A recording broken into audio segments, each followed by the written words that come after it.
Jewellers మొట్టమొదటి factory outlet లో long హారాల పండుగ. లాంగ్ హారాల మీద ఫ్లాట్ 9.99% VA. ఈ ఆఫర్ నవంబర్ 8 నుంచి 16 వరకు. ఆఫర్ అన్ని శాఖలకు వర్తిస్తుంది. నిజామాబాద్ జిల్లాలో కంకర మొరం అక్రమ దందా యథేచ్ఛగా సాగుతోంది. నిబంధనలు ఉల్లంఘించి వాహనాల్లో సామర్థ్యానికి మించి కంకరను తరలిస్తున్న సొమ్ము చేసుకుంటున్నారు. భారీ వాహనాల బరువు ధాటికి గ్రామాల్లోని తారు రోడ్లు నామరూపాలు కోల్పోతున్నాయి. నిబంధనలు ఉల్లంఘించిన వారిపై చర్యలు తీసుకోవాల్సిన అధికారులు చోద్యం చూస్తున్నారని స్థానికుల నుంచి విమర్శలు వెల్లువెత్తుతున్నాయి.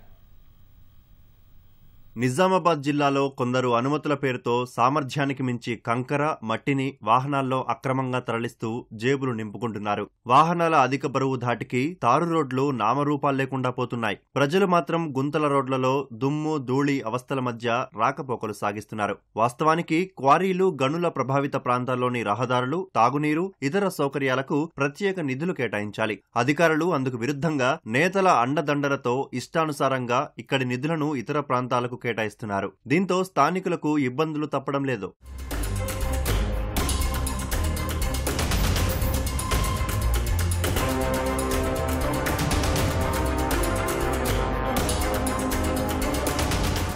జిల్లాలో 28 కంకర క్వారీలు, 15 క్రషర్లు, 10 గ్రానైట్ క్వారీలున్నాయి. వీటి ద్వారా వచ్చిన ఆదాయాన్ని గనుల శాఖ జిల్లా ఖనిజ నిధిగా ఏటా అభివృద్ధి పనులకు కేటాయిస్తుంది. 2023-24లో జిల్లా వ్యాప్తంగా 300 పనులు మంజూరు కాగా వాటిల్లో 102 అసంపూర్తిగా మిగిలాయి.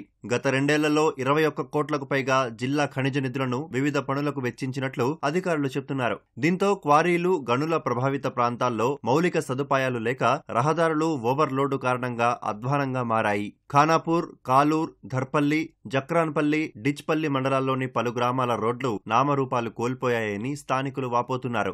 విపరీతంగా మొరము, ఇసుక, కంకర్ల టిప్పర్లు అధికంగా తీసుకువెళ్లడం వల్ల ప్రతి ఒక్క రోడ్లు కూడా డ్యామేజ్ అయి ఉన్నాయి. వర్షాకాలం వస్తేనేమో ఆ గుంతలలో నీళ్లు పేరుకపోయి గుంతలు కనపడక ప్రాణాలు కోల్పోతున్న పరిస్థితి చూస్తా ఉన్నాం. ఎండాకాలం ఏమో ఆ దుమ్ము కళ్ళల్లో పడి కూడా అనేక ఆరోగ్య సమస్యలు వస్తా ఉన్నాయి. కాబట్టి వీటన్నిటిపైన కూడా ప్రభుత్వం ప్రత్యేకమైన దృష్టి పెట్టాలి.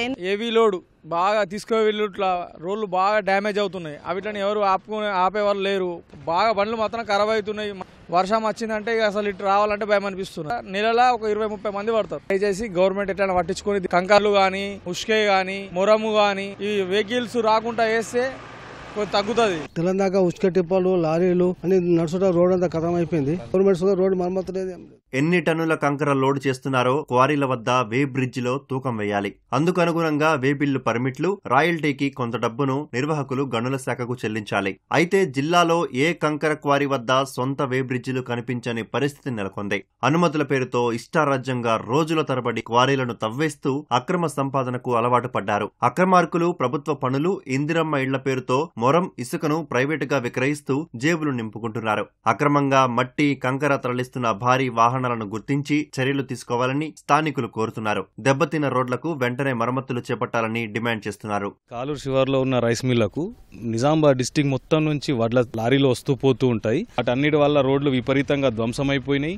ఆ ధ్వంసమైన రోడ్ల గురించి అధికారులకు ఎన్నోసార్లు చెప్పడం జరిగింది. దాని మీద కంప్లైంట్లు ఇవ్వడం జరిగింది. అయినా ఎవరు ఎక్కడ పట్టించుకునేది లేదు. ఈ ఒక్క రోడ్డు మొన్న 1 year క్రితం వేశారు. ఇది కూడా పూర్తిగా మొత్తం చిన్నగా అయిపోయింది. అక్కడక్కడ గుంతలుగా ఏర్పడ్డాయి.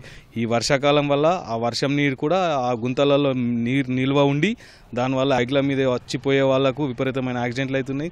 రీసెంట్ గా కూడా మా గ్రామస్తులు ఒక 4 వరకు యాక్సిడెంట్ల వల్ల పడి చనిపోవడం జరిగింది. ఇసుక, కాంక్రీట్, పడ్లు ఓవర్ లోడ్ తీసుకుపోతారు. ప్రాబ్లం అవుతుంది. ఇక్కడ రోడ్ మొత్తం డ్యామేజ్ అవుతుంది. బైకుల మీద పోవాలనుకుంటే మొత్తం దుమ్ము, యాక్సిడెంట్ అయిపోతున్నాయి. మొత్తం ప్రాబ్లం అవుతుంది. అధికారులు ప్రశ్నించి చర్యలు తీసుకోవాలని కోరుతున్నాం.